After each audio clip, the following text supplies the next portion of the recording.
Hello friends, welcome to our YouTube channel HSC vlogs.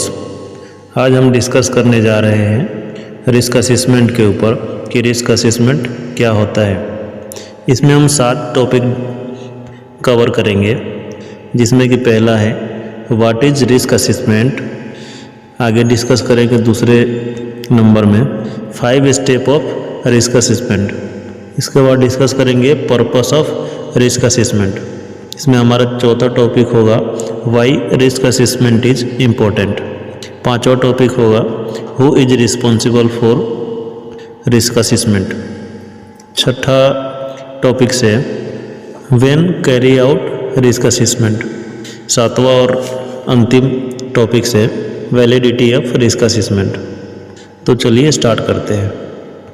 Risk assessment जो कि एक written document होता है, जिसे हम किसी जॉब या काम को स्टार्ट करने से पहले करते हैं। इसमें हम लोग यह देखते हैं कि जो हम काम करने वाले हैं उसमें क्या क्या खतरे हो सकते हैं और उस खतरे को मिनिमाइज कैसे कर सकते हैं।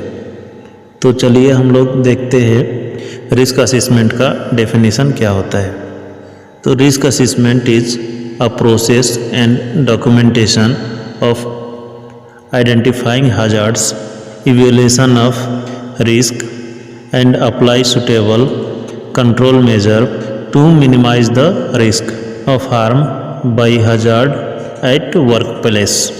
या हम रिस्क असेसमेंट को इस तरह से समझेंगे कि रिस्क असेसमेंट एक ऐसी प्रोसेस है जिसकी वजह से हम हजार्ड को आइडेंटिफाई कर सकते हैं तथा हजार्ड को आइडेंटिफाई करने के बाद उसमें जो भी रिस्क है उसको इवैल्यूएट कर सकते हैं। तो इस प्रोसेस में हम हजार्ड को आइडेंटिफाई करके तथा रिस्क को इवैल्यूएट कर लिया, यानी कि उस हजार्ड में क्या रिस्क छुपी हुई है या उससे क्या रिस्क हो सकता है उसे हमने इवैल्यूएट कर लिया।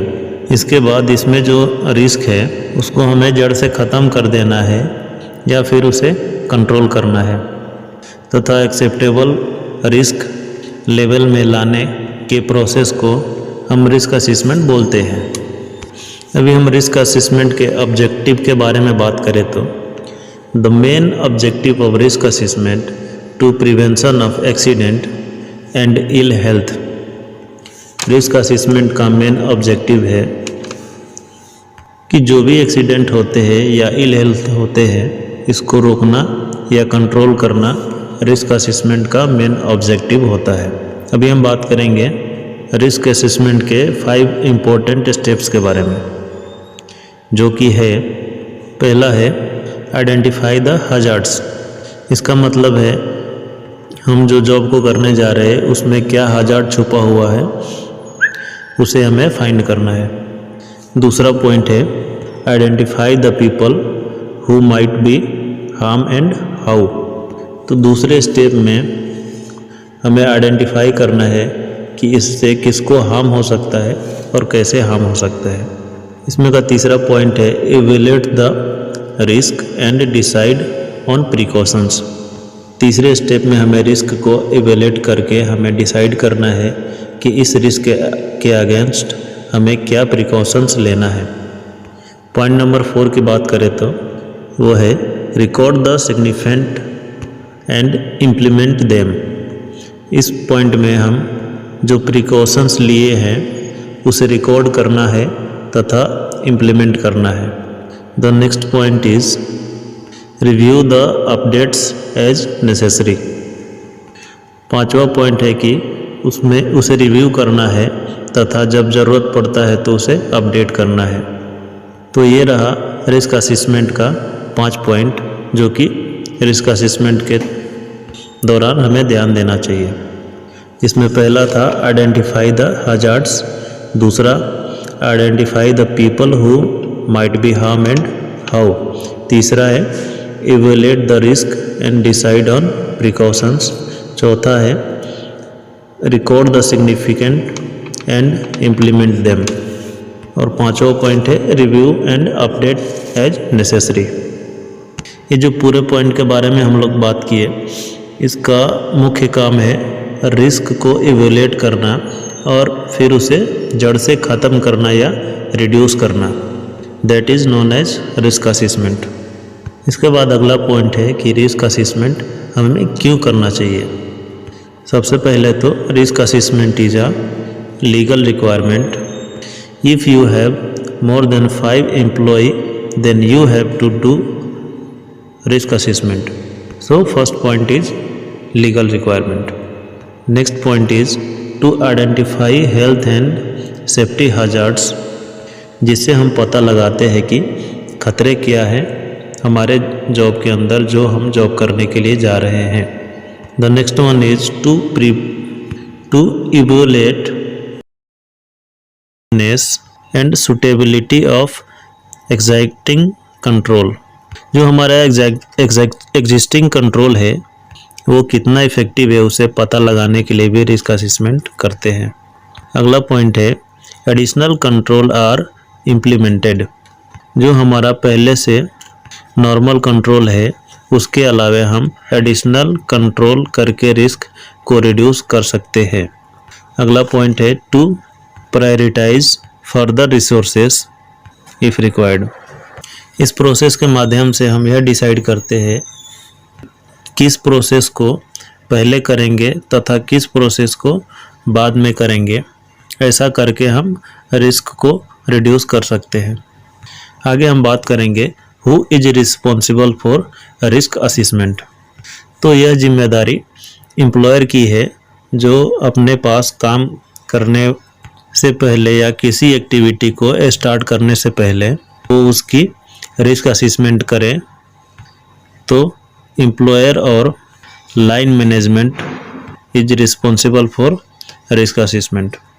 अगर लाइन मैनेजमेंट की बात करेंगे तो इसमें आता है execution department, mechanical department, process department, fire department और हमारा सेफ्टी डिपार्टमेंट। ये सारे डिपार्टमेंट मिलकर रिस्क असेसमेंट करेंगे। अगला टॉपिक से when to carry out risk assessment. हमें यह भी पता होना चाहिए कि हमें रिस्क असेसमेंट करना कब है।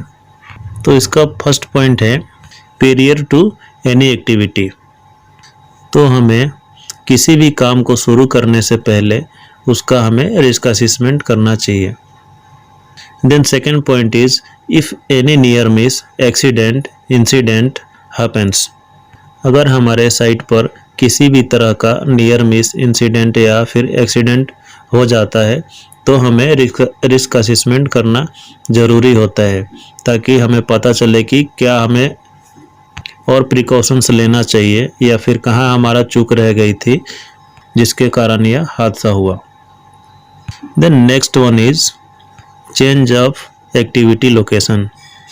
अगर हमारा सेम एक्टिविटी का भी लोकेशन चेंज होता है तो रिस्क असेसमेंट करना ज़रूरी है क्योंकि लोकेशन के साथ साथ रिस्क तथा हजार्ड भी चेंज होते हैं।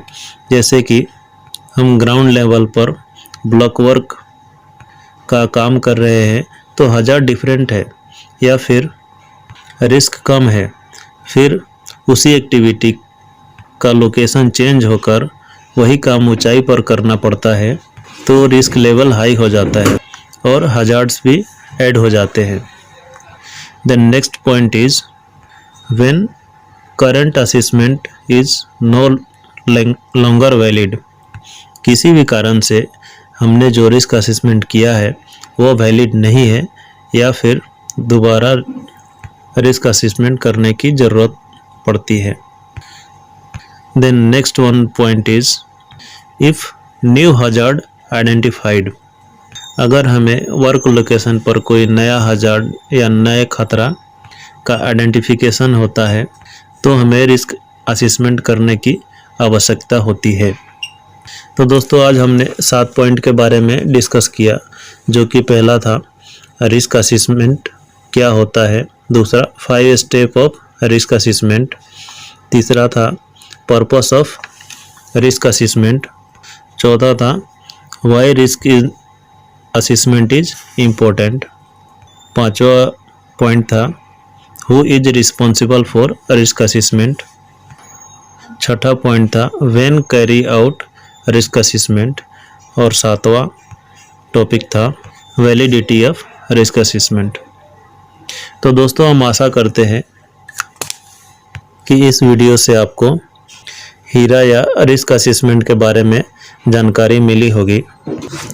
नमस्कार, धन्यवाद।